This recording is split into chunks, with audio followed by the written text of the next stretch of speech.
Reka nanone nongere mbasuhuze kandi mbifurize gukomeza kugubwa neza mwebwe mwese munkurikira muri mu bice bitandukanye by'isi. Ndizera ko mumeze neza, ndizera ko aho uherereye ku mugabane wa Afurika mu bihugu bitandukanye, uhereye iwacu Rwanda, ugiye mu baturanyi hirya y'u Burundi, i Bugande, muri Kenya, Tanzania, mu bihugu bitandukanye byo ku mugabane wa Afurika, ndizera ko mumeze neza. Abari ku mugabane w'Uburayi, abari ku mugabane wa Aziya, abari kuri uyu mugabane wa Amerika, mwese reka mbifurize gukomeza kugubwa neza. Ndimo ndagerageza muri iyi minsi kugira ngo ngire utu updates ngenda mbegeraniriza cyane cyane abantu baba bafite intention cyangwa se bajya bagira inzozi mbari ko mbyita kugerageza ama immigration programs atandukanye yo mu gihugu cya Canada. Ku muntu ushobora kuba ubonye video bwa mbere, ntabwo ndi umuntu w'umukonsilita cyangwa se umunyamategeko mu bya immigration. Ndi umuntu basangiza amakuru gusa, nkurikirana amakuru ajyanye n'ibya immigration muri Canada, hanyuma nkagenda basangiza amakuru ahari, ama opportunity abonetse, impinduka zihari, kugira ngo abantu babona bashobora kuba bagerageza ku ma opportunity abagenda aboneka, bakaba bagerageza amahirwe. Uyu munsi rero nshaka kubaha update ijyanye n'impinduka ziri gutegurwa ku bijyanye na immigration muri rusange.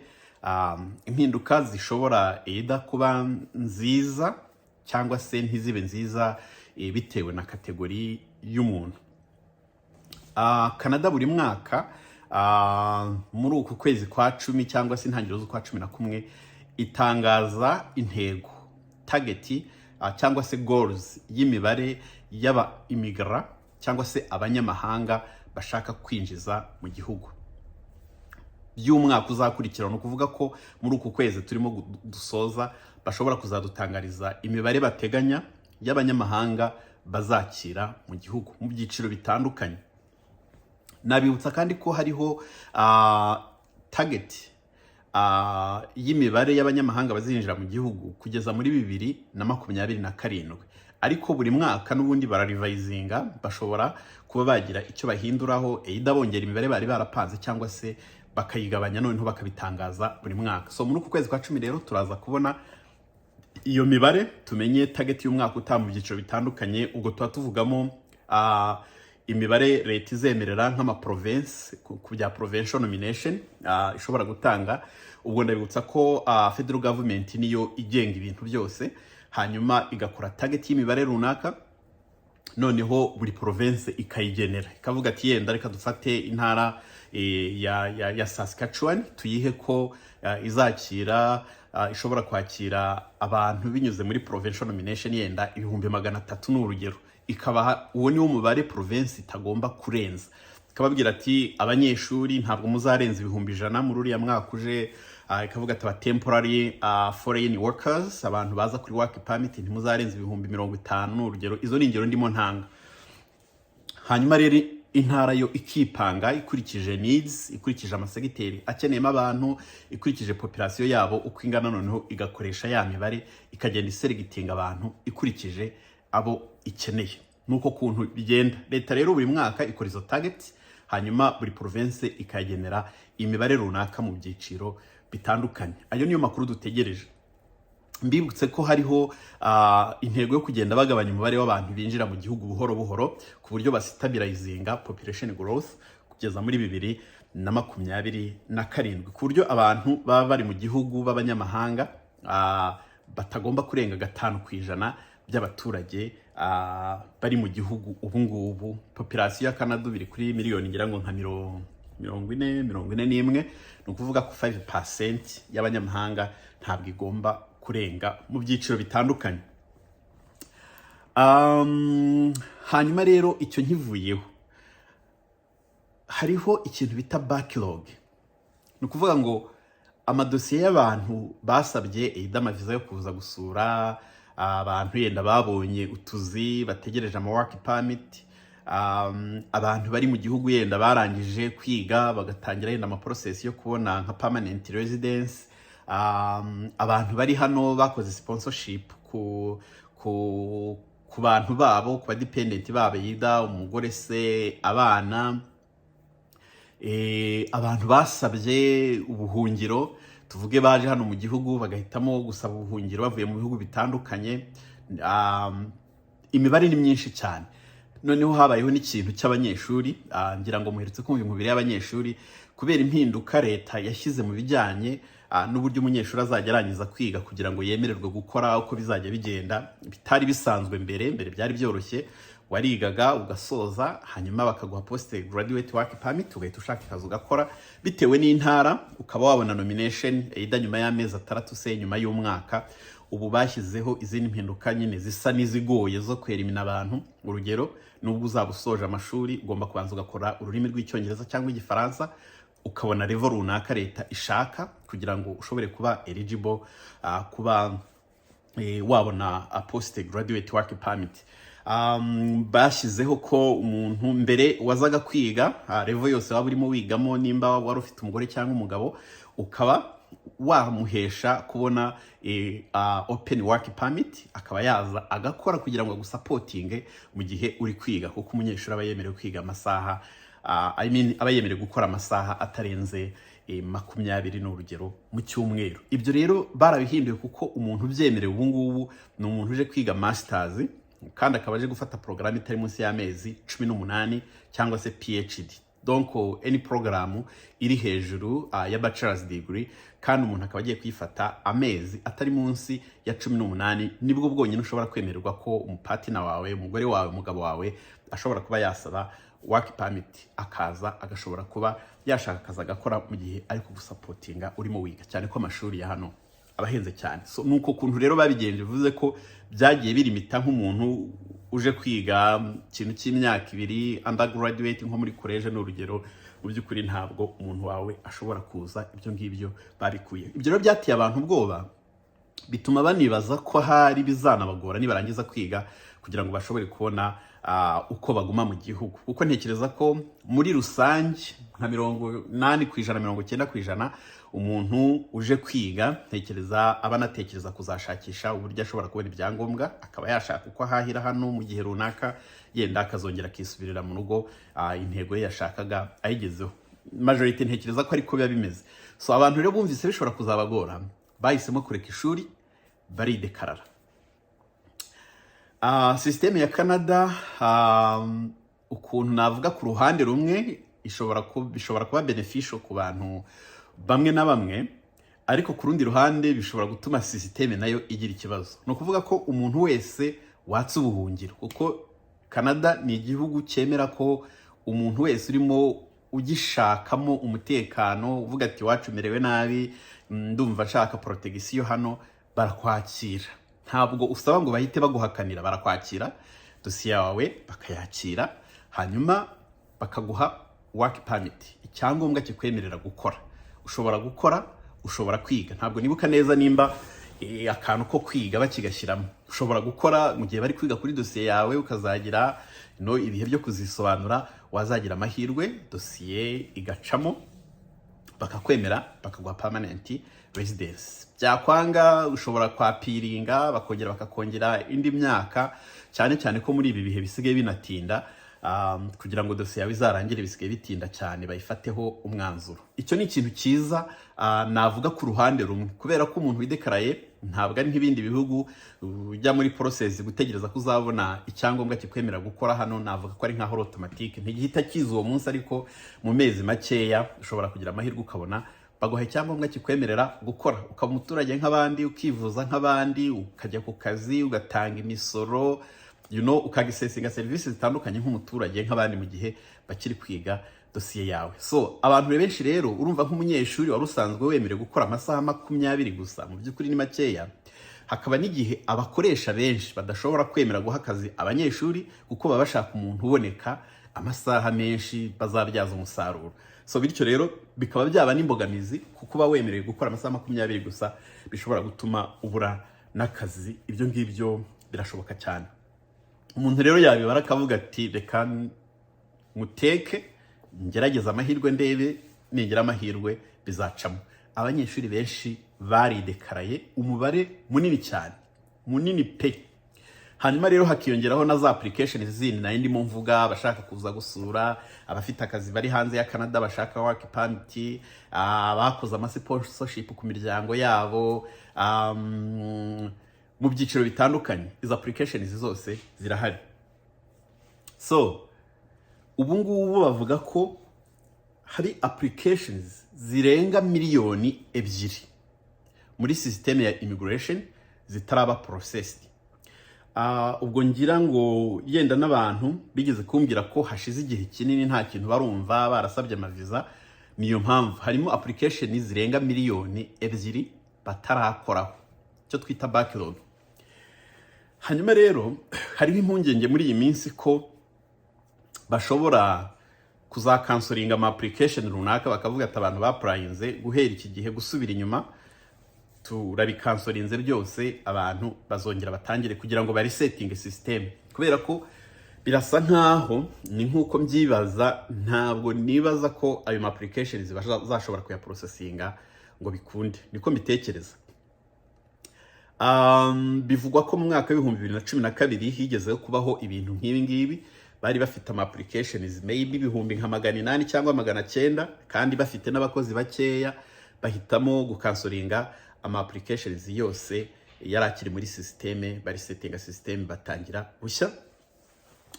Ibi rero biri gukemangwa muri iki gihe kubera ko hari icyo bita bill C12. Bill C12 ni umushinga w'itegeko cyangwa se wa polisi barimo kwigaho, bawise Strengthening Canada's Immigration System and Borders Act. Ni ukuvuga uwo mushinga barimo barawigaho, ngira ngo bageze kuri second reading, bagira ibihe byo kutegura, hanyuma bakawuzana mu nteko, aba member of parliament bagatora ku mashyaka yombi, hanyuma ubwo byacamo bigacamo bakawemeza cyangwa se ntibawemeze. Uyu mushinga rero urasa nkaho ufite ibintu byinshi uzahindura. Harimo ingingo zimwe zivuga ko umuntu uzajya usaba ubuhungiro amaze igihe kirenga umwaka muri Canada automatically azajya hitaba rejected. Ni ukuvuga ko ntabwo yaje ari cyo kimugenza, ni ukuvuga ko yaje yenda afite indi gahunda imuzanye hano, nyuma yenda akababona itari kugenda neza, akaba yahitamo gushaka alternative agasaba ubuhungiro. Kuko ubwo mu yandi magambo ni ukuvuga ko batekereza ko umuntu ko kushaka protection agomba kubikora akigera mu gihugu. Gutegereza igihe cy'umwaka bizajya bitaba impamvu yo kukurejectinga ako kanya, donc uhita ushobora no kuba deported byoroshye rwose, batakuretse ngo ujye mu gihugu, kubera ko kugira ngo hazajyeho gahunda yo kujya gutanga ama warrant yo guhagarika umuntu, kumushakisha, izo zose ni resources z'igihugu baba badashaka kuzongera gukomeza gutanga. So ibyo biri kuvugwamo, hakaba harimo no kuvugwamo ko mu by'ukuri applications zigera kuri miliyoni 2 navuga ko bigoranye ko bazazi processinga. Bavuga ko hashobora kuzongera kuba icyo kintu cyo kurisettinga, bagafata umwaka runaka abantu baprayinze, yenda bagafata urugero mbere ya 2020 application zabo zikaba zitararangira, bakabirisettinga bakabikansoringa, abantu bakazongera bagatangira bushyashya. Ibyo ni ibintu bigiye biteye impungenge bihari. Ibindi bakavuga ko abantu bari bategereje ama decision, n'urugero nk'abantu basabye ubuhungiro mu gihugu, bishobora kuzatuma yenda dosiye zabo zidakorwa neza nk'uko byari bisanzwe. Ntabwo mbizi ni bigenda bivugwa gutyo bitewe n'iyi bill bari kwigaho muri iki gihe. Ngayo nguko ukuntu bimeze. Hanyuma ikindi banavuga ko iyi bill izafasha guprocessinga byihuse ama applications, ntibijye bitwara igihe kinini. Ubu bavuga ko applications bafite mu by'ukuri n'igihe bafata kugira ngo bazasubize umuntu kirenze standard ya Canada basanzwe bakoreraho. Ubwo rero nimba hari dosiye yawe irimo muri immigration, warasabye visa se, warabonye akazi utegereje work permit, warasabye study permit yo kuza kwiga, ushaka kuza gusura, uri umuntu ufite ibiceri byawe ushaka kuza kuhakora business, murabizi ko naho harimo iyo parity ya immigration aho umuntu ashobora kuza aje gukora business, bagira umubare w'amafaranga runaka bagusaba bitewe na province werekana. nababwira ko impamvu niyo ni uko applications ari nyinshi. Akandi kantu ko kongeraho, tuvuga urugero muri express entry. Express entry muzi ko bajya batanga akamisaje, bajya batanga invitation zo gusaba permanent residence. Donc abantu baraprayinga bagashyiramo amadosiye yabo, hanyuma bakazakora assessment, hanyuma bagaterateranya ya manota nk'uko tugenda tubivuga, bagaca umurongo bakavuga ati turashaka abantu bangana gutya, cyangwa se bagaca umurongo gusa, noneho abantu bose bagize ayo manota yenda bakabaha invitation, cyangwa se bakavuga bati duciye umurongo tubonye abantu banaba, ariko umubare urimo w'abantu bujuje aya manota, nimba bafatiye kuri 470 n'urugero, umubare w'abantu bujuje aya manota yenda ni 3,000 kandi dukeneye 2,500. Bigenda bite? Bahita bashaka the recent applications. Ni ukuvuga ko nimba abantu bafashe 3,000 ari abantu yenda baprayinze, tuvuga urugero nk'umwaka washize mu kwezi kwa 10, urwo ni urugero, noneho bagasanga harimo 3,000 kandi bashaka 2,500, nubwo mwese mwujuje ibisabwa, mwujuje ya manota, bazahita bareba abaheruka kwa prayinga biri hafi, abari inyuma babihorere. Akenshi njya numva abanyamategeko ya immigration bakunda kuvuga ko akenshi bahita bifatira guhera ku mezi 6, babona umubare wabo utaragera bagasubira inyuma bakareba applications zimeze arenza 7, amezi 8, amezi 9. No kuvuga ko applications zimaze n'igihe kinini nizo ziba ziri muri risk yo kuba utazabona amahirwe yo kuba selected. Harimo ibintu nk'ibyo, navuga ko immigration ya Canada mu by'ukuri irimo akaduruvayo, irimo ibintu byinshi cyane bitari ku murongo, bizasaba ingufu nyinshi kugira ngo bashobore kubishyira ku murongo. Ni nayo mpamvu navuga nti njya mbona ukajya kubona ukabona yenda umuntu arambajije ati bari kuvuga ko Canada ikeneye abantu noneho byihuse ngo nka miliyoni cyangwa miliyoni zingahe. Nagira ngo mbabwire ko biriya bintu mu by'ukuri harimo abantu baba bashaka go attractinga either abakiriya cyangwa se attention runaka, kubera ko nubundi imibare ugiye kuyiterateranya y'abantu Canada ikeneye, iyo yashyizeho target zabo, imibare ibikeneye ukabaterateranya usanga ari benshi. Tuvuga usanze mu mwaka izakira nka miliyoni n'igice y'abantu muri kategori zitandukanye, abaza kwiga, abaza gusura, abaza gukora kuri work permit, sponsorship, abanyura muri za provincial nomination, abanyura muri express entry, ukabateranya n'ubundi ushobora gusanga kuko ari benshi. Ariko you have to think, uwo mubare ni abantu bava ku isi yose, baze ibihugu biba biri interested yo kuza muri iki gihugu ni byinshi cyane. Ni ukuvuga ko aba applicants bava ahantu henshi hatandukanye, bava i Burayi, muri bya bihugu by'Uburayi, bava muri Aziya, hari n'abava muri Amerika hepfo nabo bashaka kuza no mu bindi bihugu, hari Afurika, ibihugu ni byinshi cyane. Hanyuma rero uwo mubare nubwo uba wumva ari munini mu by'ukuri, ariko ugiye kuparitaja ukanamenya na applications ziba zirimo ukuntu zingana, bihita bikumvisha ko umubare atari munini. Iyo byumvise rero ari ubwa mbere kavuga ati Canada ikeneye abantu miliyoni, utekereje miliyoni wumva ari abantu benshi, nibyo koko, ariko ntabwo uzi abantu yari isanzwe yakira. Nababwira ko urugero nka permanent residence yari isanzwe yakira 2,500 mu mwaka muri iyo kategori imwe gusa. Abanyeshuri international students baza kwiga yari isanzwe yakira 2,500 buri mwaka bivuye ku isi yose itandukanye. Amaviza y'abaviziteri yari isanzwe yakira abantu benshi cyane. So, ubu barapunguje, abanyeshuri ni nko mu 300, za provincial nomination baragabanyije, so mu byiciro byose bagabanyije imibare.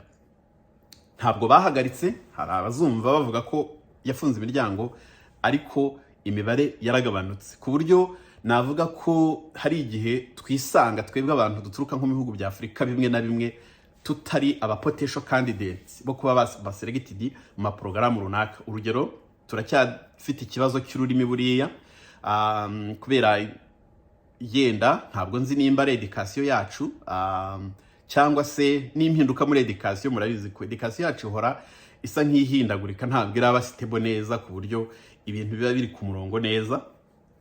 Izo zishobora kuba impamvu. Hanyuma system yarahindutse iva mu Gifaransa ijya mu Cyongereza, biriya nabyo bifite icyo byahinduye. Hari university urugero abantu bashaka kwiga zimwe na zimwe zemera u Rwanda nk'igihugu gikoresha Igifaransa. ntabwo ari zose, ariko nta universite n'imwe itwemera mu buryo buri official ko dukoresha ururimi rw'icyongereza, ku buryo umwana urangije segonderi ashobora gushaka ishuri hano muri universite akaza akiga batamusabye English language proficiency proof ngo bamusabe kujya gukora amatesti. Harimo amakoleje amwe n'amwe ashobora kwemera uramutse wararangije muri segonderi warize mu cyongereza rwose ukerekana urwandiko ko wize mu cyongereza bakabyemera, ariko nta hantu biri official, ntitugaragara ku rutonde rw'ibihugu nk'uko za Uganda ziriho, Uganda, Kenya, Tanzania, za Zambia, biriya bihugu byose byakolonijwe n'Abongereza. Ushaka ishuri gusa ukaba ufite ibiceri byawe ukaza ukiga, nta hantu bakubaza proof y'icyongereza, kuko urugero already baba baramaze kubashyira ku rutonde rw'ibihugu bidakeneye kwerekana ko muvuga icyongereza kuko ni rwo rurimi rwanyu. Bivuze ko niyo waba utakizi neza mu by'ukuri, ariko azirongaza igihugu cyawe kiri ku rutonde bari okay. Harimo izo mbogamizi. Ubwo rero narivuze ko muri ya mibare mike mu by'ukuri baba bagabanyije, usanga twebwe n'ubundi tubigwamo cyane. Ubwo ndavuga abantu baturuka mu bihugu byacu, usibye umwana waba waragize amahirwe yo kwiga mu mashuri meza, amashuri meza agezweho kandi nayo yarahenze, ntabwo ari buri wese ushobora kuyafodinga, cyangwa se akaba ari umuntu wihinze. Hari ukuntu umuntu aba azi kwihiringa akiga ururimi rwose, aho yakwiga hose ururimi akarumenya ku buryo ashobora gukora na za testi akabona level nziza isabwa. Naho ubundi usanga tugwiriyemo aho usanga ida ururimi ruzatugonga, kandi ururimi ruratugonga muri porogaramu nyinshi cyane, kuko porogaramu za immigration zo aho waba uturuka hose, ibyo nari ndimo mvuga ni mu mashuri, aho waba uturuka hose kuri uyu mubumbe, ida uvuga igifaransa cyangwa uvuga icyongereza, ukenera gukora test kugira ngo unyure muri immigration, ujye muri Canada nk'umuyimigra uje gutura, cyangwa se ubone nomination muri province, n'ubundi ukenera gukora test. Waba uturuka mu Bwongereza, waba uturuka hehe, ntabwo bagukuriraho iyo requirement, so ugomba gupasa ururimi. Urumva rero ko iyo hajemo n'ibyindimi abantu bazaturusha ni benshi, kuko umuntu usanzwe ukoresha ururimi ntabwo azaba ameze nk'uko twe twaba duhagaze, kuba ari ukugenda umuntu nyine apfundikanya, niko nabyita. Ngibyo rero ukuntu bimeze. Numvaga ngira ngo mbahe ayo makuru. Mu minsi iza turaba tumenye imibare y'umwaka utaha, ida bazaba bongereye cyangwa se bongeye bagabanyije. Ayo makuru tuzayamenya, muzajya mukomeza mukurikire. Hanyuma n'izo nkuru zivuga ko bashobora kuza cancelinga ama applications amazemo igihe kinini kugira ngo bayisetting systeme, nabyo ayo makuru nituyabona tuzayabasangiza. Ubwo rero nakomeza kubabwira nti mukomeze mukurikirane, mube hafi uko ashyizeho video, nimba uri umuntu ujya uba interested muri ibi bintu bya immigration, kugira ngo ujye umenya amakuru ndetse ugerageze n'abandi. Hari abantu benshi bavuga amakuru ya hano mu ndimi zitandukanye, hari igihe haba hari amakuru yasohotse ariko giye nkaba ntafite umwanya wo kuyabagezaho, ariko abandi bakaba yavuze ukaba yazi nibura uzi ibijya mbere, kugira ngo mujye mufata imyanzuro muzi nuko ikibuga kimeze. Kuko nkunda kubivuga, iki ntabwo ari igihe cyiza cyo gufata commitment yo kuba ushobora kugirana contrat na agency runaka cyangwa se n'umukonsultant runaka kugira ngo agufashe mu bintu bya immigration nka za express entry cyangwa se ama provincial nomination, gutanga amafaranga menshi cyane, kuko muri ibi bihe amahirwe ari make. Ngira inama abantu yuko mugomba kubanza mukiyasesinga. Haba hariho tour ushobora kujyaho ugashyiramo level of education, ugomba kuba warakoze ururimi ukareba amanota ufite, imyaka yawe, ikindi ni experience mu kazi, ibyo bintu byose ukagenda ubiteranya ukareba nawe amanota ushobora kubona. Kuko umuntu uzagufasha, urugero nimba ndi umukonsultant, nta kindi kintu kidasanzwe ndi bukore usibye kugufasha kugira ngo izo information zawe zishyire muri systeme mu buryo bumeze neza, nta erreur zijemo, hanyuma leta izafate umwanzuro. Kuba umukonsultant ashobora kugufasha ntabwo bivuze ko biguha amahirwe kuruta undi muntu ushobora kubyikorera, ariko mbivuga ushobora kubyikorera. Yenda abantu benshi baratinya bakavuga ati ushobora gukora ikosa bikanyimisha amahirwe yenda byari gucamo. Ni byiza kubanza kwiyasesinga, ukamenya ko ufite level nibura isabwa mu rurimi, warakoze na test, kandi ukamenya education yawe, ukamenya ko uzakenera gukoresha equivalence kugira ngo education yawe ibe considered bayiguhere points, ukamenya ko nujya guhitamo ikintu uzahitamo donc umwuga ukora ukamenya ko uzahitamo ikintu kijyanye neza n'umwuga ukora, kubera ko numvise hariho abantu bajya bagira ingorane akaba yahisemo nabi, agahitamo kode. Murabizi ko imyuga hano bayihaye amakode, agahitamo kode itajyanye n'umwuga akora, hanyuma ibyo byonyine bikazatuma application iba rejected igihe bazakwaka ibyangombwa. Ugomba kumakinga sure ko akazi ukora umukoresha najya kuguha employment letter azashyiramo details z'inshingano zawe, akazi ukora, responsibility, amasaha ukora mu cyumweru se cyangwa ku munsi cyangwa se mu kwezi, izo details zose akazishyiramo kuko baba bazazikenera budesiye yose bakayireba. So nibyo nari nshyizeho kugira ngo nibura abantu mwumve ukuntu biba bimeze, ubundi mukomeze kuba hafi. Amakuru uko azagenda aboneka tuzagenda tuyabasangiza. Reka rero ngeze aho ngaho, nkomeze kubifuriza kugubwa neza kandi mbasabe gukomeza kuba hafi, cyane cyane mwebwe mufite intention cyangwa se mufite dreams zo kugerageza gushakira ubuzima mu bindi bihugu cyane cyane Canada, kugira ngo amakuru mbagezaho ajye abageraho byoroshye, bitabujijwe ko mushobora no kurebera ahandi nk'uko nabivugaga, kuko hari igihe hari amakuru aza ngiye nkaba ntafite umwanya wo kuyabasangiza, ariko hari abantu benshi bavuga amakuru ya Canada atandukanye mu ndimi zitandukanye, mushobora kugerageza mugakurikira. Naho utaha, ciao ciao.